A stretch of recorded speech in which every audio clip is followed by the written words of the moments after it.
tem uma história que ilustra bastante essa questão da porta estreita, que está lá no livro Estante da Vida, que foi escrito por Humberto de Campos, que é o irmão X, tá? E lá tem um capítulo que chama O Compromisso, tá? Que vai contar a história de Alberto Nogueira. Então esse Alberto Nogueira, começando a história, certa vez eles estavam precisando de uma pessoa para trabalhar na questão da desobsessão, que tinha aparecido lá no centro espírita uma pessoa que estava obsediada. Aí os benfeitores falam, não, vamos procurar um tal de Alberto Nogueira. Por quê? Porque nós temos aqui a ficha dele, que ele fez um compromisso antes de reencarnar. E nesse compromisso, o Alberto Nogueira, ele falou que queria passar aqui na Terra por tudo quanto é problema, porque ele se sentia uma pessoa muito endividada, uma pessoa muito cheia de dívidas perante a justiça divina. Sujeito que tinha cometido crimes no passado. E lá no plano espiritual, ele falou que queria passar pela lepra, queria passar pela doença, queria passar pelo abandono dos entes queridos, se fosse possível, pedir esmola no meio da rua, aquela conversa toda.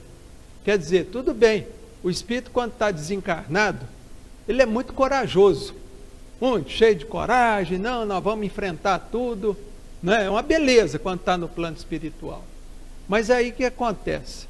Aí vem uma ordem expedida lá dos benfeitores, falando que na reencarnação desse homem, que ele se chamaria Alberto Nogueira, ele não ia ter que resgatar tudo uma vez, que lá o que era primordial para eles era a misericórdia divina. Então quer dizer, apesar de que ele fosse uma pessoa cheia de dívidas, eles iam resgatar aquilo ali, vamos dizer assim, prestações, que ele poderia ter uma vida tranquila, uma vida normal, com família, com tudo, com trabalho, desde que ele, a partir dos 36 anos, começasse a trabalhar na doutrina espírita como médium, que ele já ia vir com essa capacidade já.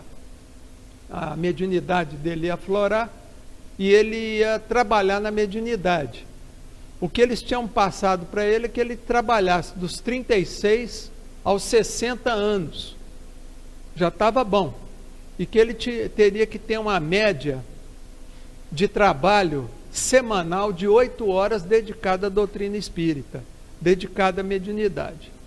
E aí então os benfeitores falaram, então vamos atrás desse Alberto Nogueira, que nós estamos precisando para trabalhar essa questão da obsessão dessa jovem. E eles foram atrás, foram lá no centro. Chegando lá, eles falaram, ó, o Alberto não está aqui. Ele ficou aqui uns 2 anos, tudo, mas ele parou de vir aqui no centro, de trabalhar. E aí eles pediram lá, falaram, não, então vamos na casa dele.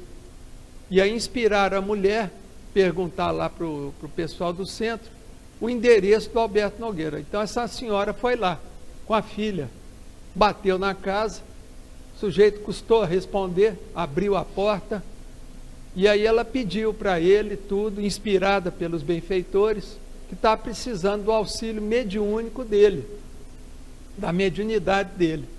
E aí o que acontece? Esse sujeito falou, eu não estou podendo, eu tenho que trabalhar aqui, eu não estou indo no centro mais, e eu como pai de família, eu tenho que seguir minha vida e cuidar dos meus filhos, tal. Me deu uma desculpa danada, tá certo? Então isso aí ilustra o quê?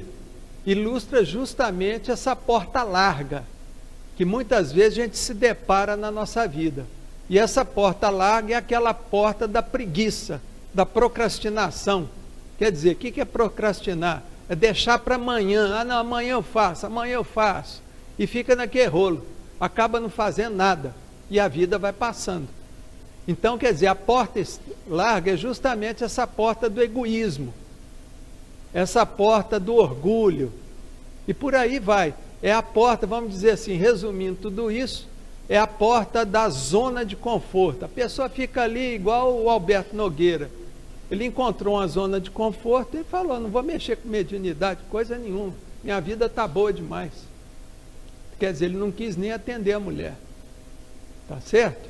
Então, o que a gente tem que buscar é exatamente essa porta estreita, que é a porta do compromisso, é a porta da fidelidade, é a porta do cumprimento do dever, é a porta da reforma íntima que nós espíritas temos que buscar todo dia.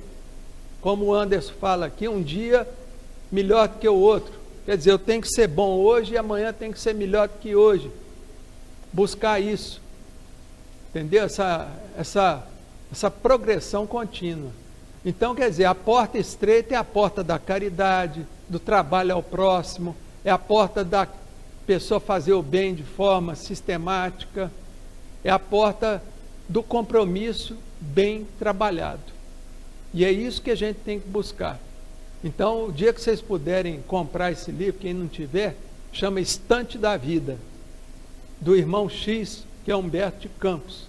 Então, esse capítulo, se eu não me engano, é o capítulo 15.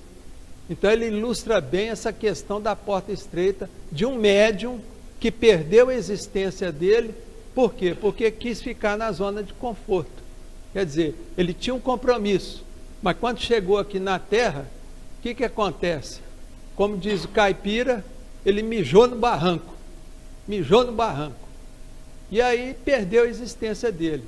Quer dizer, o Humberto de Campos, ele não completou essa história, ele parou aí a história, contando isso, tá? Mas a gente imagina as consequências que esse Alberto Nogueira teve depois que ele veio a desencarnar.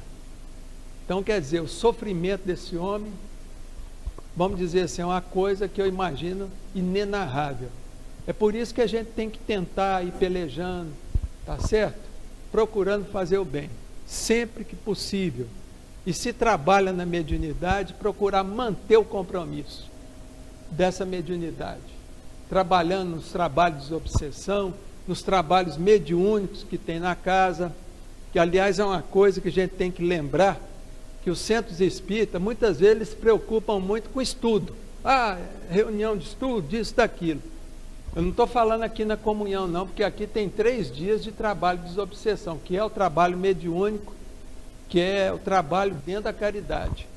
Mas existem centros que estão muito mais preocupados só com estudo, e fica ali estudando, não exercita o quê? Aquilo que o Kardec mostrou dentro da doutrina espírita, que é o mediunismo, quer dizer, o trabalho com a mediunidade, um trabalho de atendimento, um trabalho de socorro, tá certo?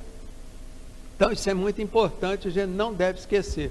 O estudo é importante, mas o trabalho também dentro da mediunidade não pode faltar dentro de uma casa espírita, certo?